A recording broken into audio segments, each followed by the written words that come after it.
YouTube, Lenny roguewarriortraining.com. Welcome to another video. This video is going to be very similar to the last one that we did on the katate nage throw. This one's going to be a little bit more realistic in a sense of from the attacking standpoint. Now, before we get moving on the video, I just want you to keep in mind that this is a training video working off of principle application. That's what it is. So basically, this is going to be another hijishime type of elbow lock type of throw into a different type of throwing application. So sit down, grab a beer, hope you enjoy it. I'll be back in 1 second. Don't go anywhere.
Okay, we're back.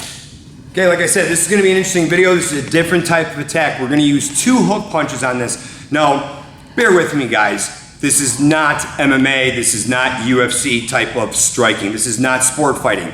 Okay, if you've been in a real fight in the real world, okay, and I'm not talking about you fighting with yourself downstairs in your mom's basement over the JCPenney catalog. I'm not talking about that. I'm talking about if somebody's actually trying to punch you. Okay, from a street perspective, guys on the street are usually not going to attack you if they're skilled in martial arts. You're going to get the barroom brawler, you're going to get the haymaker type of punching, and that's pretty much what I'm looking at with this, is how to defend against those type of punches. We're not talking tight hook punches like you'd see in the MMA or sport fighting, UFC type stuff. That's not what you're going to encounter on the street. Okay, you're going to see those big circular type of punches, which really look a lot like Yoko Minucci from a particular standpoint. So I have Rod here with me today. Hi, onegaishimasu. So basically it's going to be off of 2 different hook punches. This is going to be a little bit different than what you normally would see with the whole blending aspect, the Musubi of Aikido. So as he throws hook punch number 1, you don't want to get clipped on this. So you're going to enter in on this and you're going to stop and jam him up.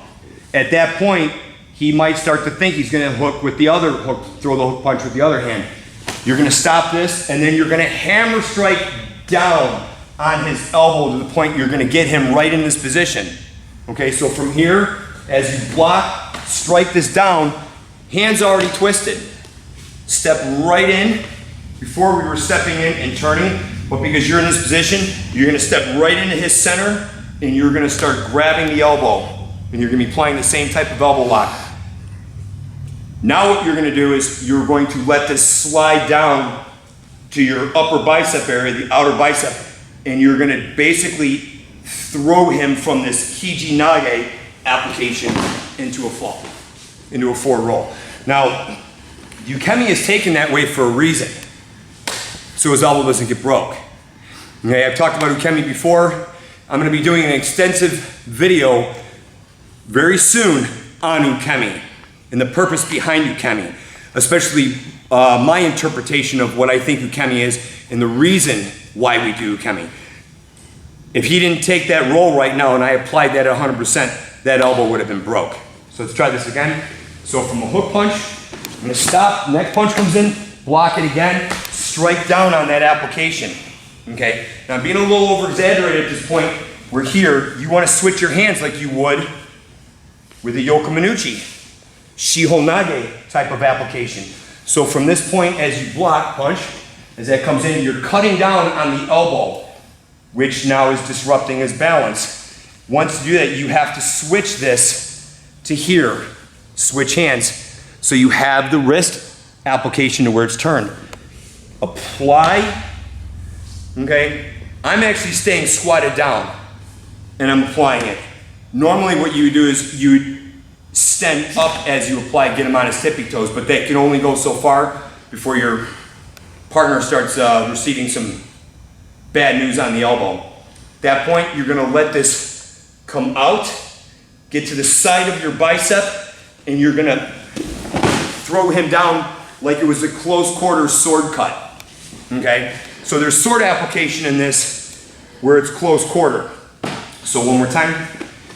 So hook punch, cut down, move right into position, and then this is a sword cut across his elbow and throw him, okay? Next I'm gonna throw a little bit harder, so you might have to break fall out of this, okay? So notice how I'm giving him pointers. I'm letting him know that the heat's coming. So to slap on this type of a technique for an uke that's not expecting it, I'm not saying you need to do this in training, but as you evolve through your training and you're advancing with your skills, if you're letting the uke roll, you might want to give them a heads up when you're going to do it fast. Now, granted, Aikido is all based on feeling a lot with your uke, with your partner, but with this particular technique, you might want to give somebody a heads up and say, hey, I'm going to throw this a little bit harder. So, you know, obviously don't do this with people that can't take that type of ukemi, but I'm giving Rod a heads up on it so he knows that this is going to be a little bit more faster, a little bit more harder technique. Right. One more time. Cut down, right in. Now you have that throw. Now from here, I still have his wrist in the application as before. I could still apply something very similar to what I did on a previous video, okay? Or if I have him here, I can basically get him in the position of this yubidori. Okay, you okay? Okay, once I have this applied, I can apply this, or I could basically get him to roll over at that point and apply a standing position. So roll over one more time. I was originally here. If I needed to, I can do it this way, do it this way. Basically, I can do it this way. I can turn it this way. Okay, so however the hand position is, as long as you're applying the yubidori against the grain, you can still have that applied. Okay? So, last one. So, block and strike. Again, one more time. So, move in, block. He punches again. Block, cut down. Step right in, apply the elbow. Remember, this doesn't go up and out. It slips over to the shoulder. So right from here, it slips over as this is still being applied. And then this sword cutting motion is there as you throw. Okay? You do it one more time? Okay. So step by step, you're not catching him here. You're stopping him before full power. So you're moving in, he strikes again, cut down right away. Get into this position. This could also put you into an ude kimi nage type of movement to where you can throw, to where you could still go underneath and throw that way if you wanted. As you apply, again, from here, you let this slip down to the side of your arm as it's still applied, and then you're cutting almost like the Sankyo application, but that's more of a downward type of sword cut. This is more of a diagonal sword cut, a kesa giri, to where it's that application as you throw. See how I kind of like over-exaggerated it? It's pretty much where you're going with this. One more time. So 1, 2, cut down, lock up. So that's it for this video. Hey, how you going?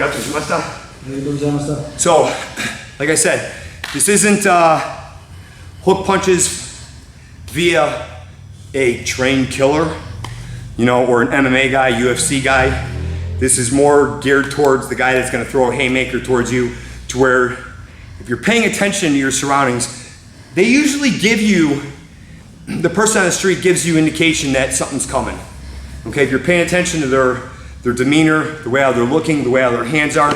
Usually people start clenching up their fists. They start blading themselves so you don't see the hand that they're gonna hit you with. Usually they don't step in when they throw this. They get close enough to you to where it's that type of a punch. Now granted, we use the steps so you can see that. This could also be done right from here. You know, once that gets blocked, normally this hand's gonna follow. Especially if you come in and you strike in the face, you might stop that hand from firing off right away because of the way how you apply your free hand to where you're actually doing a little bit of attempting to his face. So keep all that in mind. If you like the video, hit the thumbs up, drop a comment down below, subscribe to our channel. That's it for this video. Thanks for watching. We'll see you on the next one.